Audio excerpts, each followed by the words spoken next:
一人的传法说，别传正就是这样说的。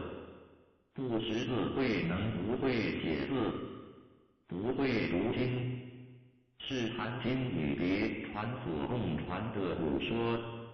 一个流落异乡，从小孤苦的孩子，在那个时代没有读过书，原是常事，但未能没有读过经，怎么听到《金刚经》就能有所领悟呢？一到弘忍大，就会说，人即有难为，佛性即无难为呢。而且从坛经看来，会能对《金刚经》、维摩经、楞伽经、观无量寿经、法华经、灭经、梵网经都相当明了，所以传说对能不识字，或者觉得难以相信。别传说，在没有到黄梅以前，曾到过袍溪，为无尽旁理论究灭佛性的问题，又去乐昌县，从智远禅师坐禅。这一传说似乎合于行情，或者于是乎解说为曾经修学佛法，早有修持功夫，连不识字的古说能是利根。以世俗的话来说，是宗教的天才者，在佛法中真不经文思功夫，没有受戒，不曾得定，就有一触而入的可能。原因何在？教学上自有解说，会能闻《金刚经》而有所悟，就是这一类根性。不识字，怎么能了解经义呢？然在佛法中，不识字是可以通达佛法的。释迦佛的时代，佛法就在耳提面命的开示中，没有一部经可读下大悟，被形容为如心肝一燃的整入者非常的多。这是阿含经与律旁所充分证明的。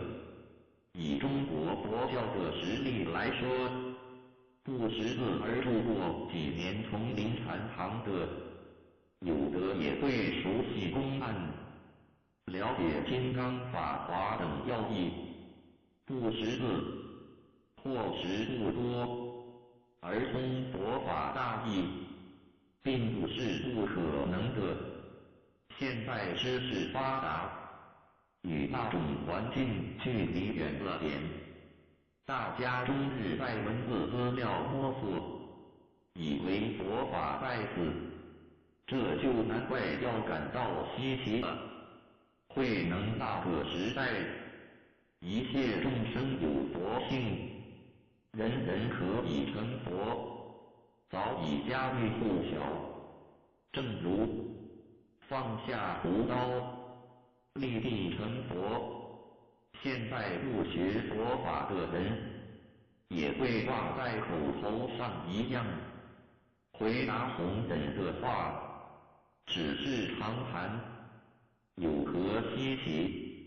一个老虎的撩，在大众围绕的一代大师面前，竟敢出言反诘，那种质直的、无畏的高尚品质，才是难得呢。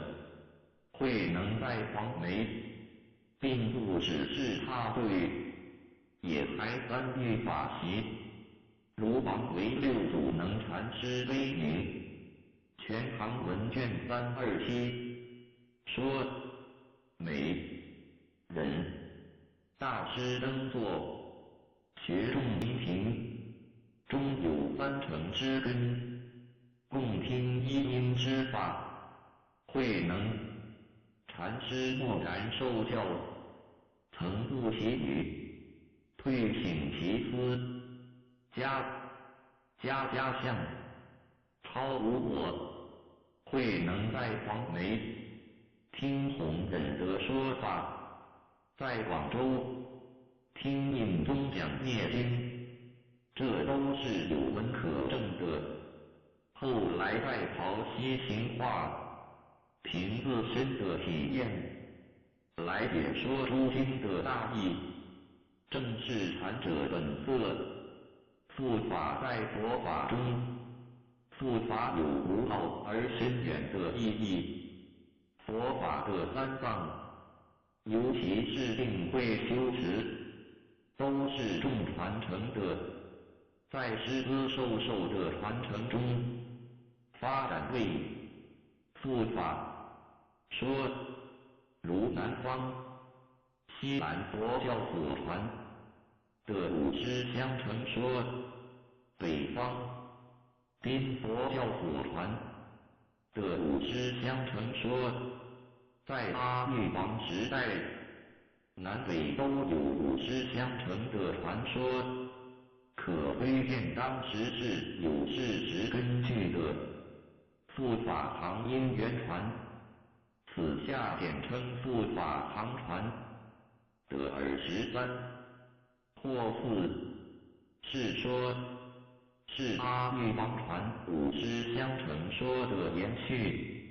复法的情形，如阿育王传卷4大正50.114中说，尊者迦叶一法复主阿难而作是言：长老阿难，佛以法堂复主于我安何长答尊者言：唯然，受教一代一人的复法，与物证没有关系。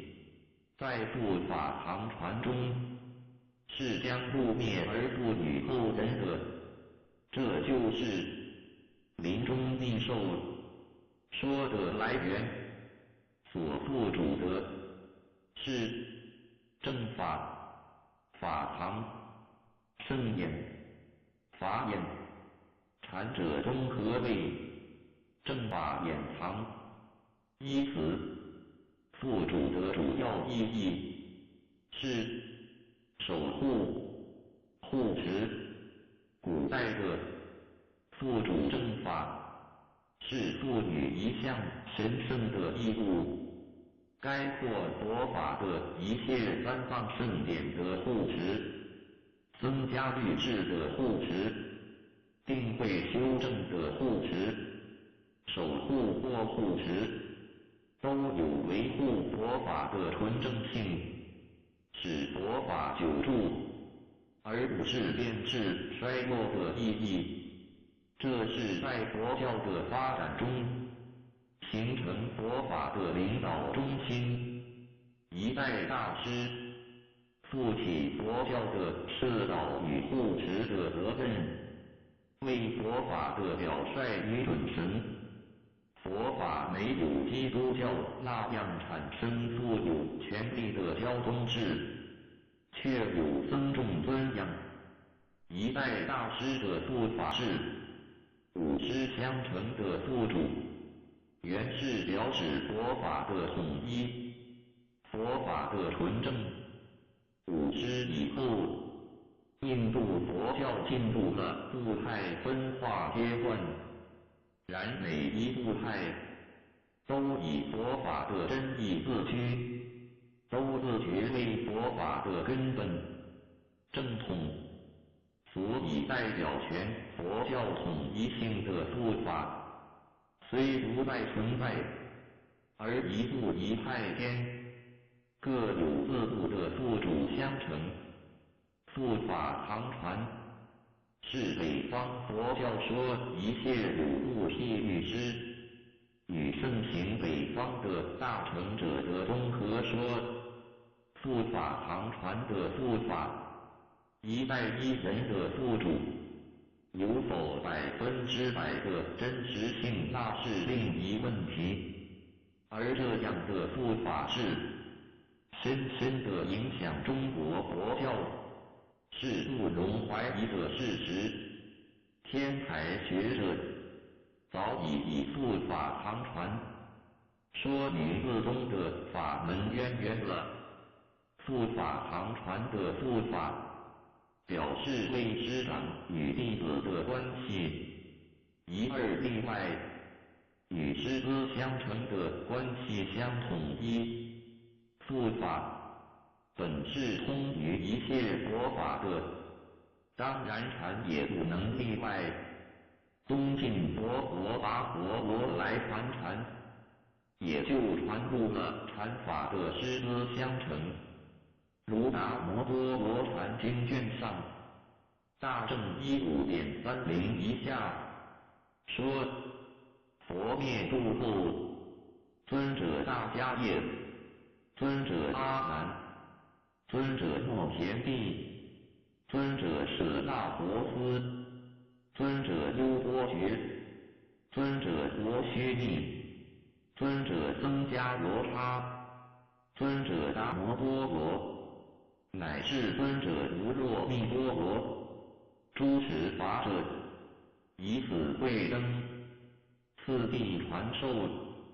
这一禅者的次第传授，持法者，也就是护持正法者，从大迦叶到优波觉，就是古传的五师相承。僧所传的大佛多部记，虽看作律学，而实是禅法的相承。中国禅者护法说的兴起，也可说早已有之了。达摩传的传来中国，到了黄梅的道信、弘忍，经50多年的传弘，形成当时达摩传的中心。道信为四祖，弘忍为五祖，就是历代相承的护法。时态弘忍门下，如法如形状。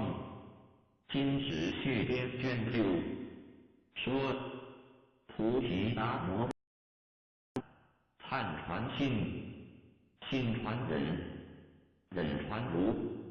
张说的大通禅师碑全行文卷231说，菩提达摩先竺东来，以法传慧可，慧可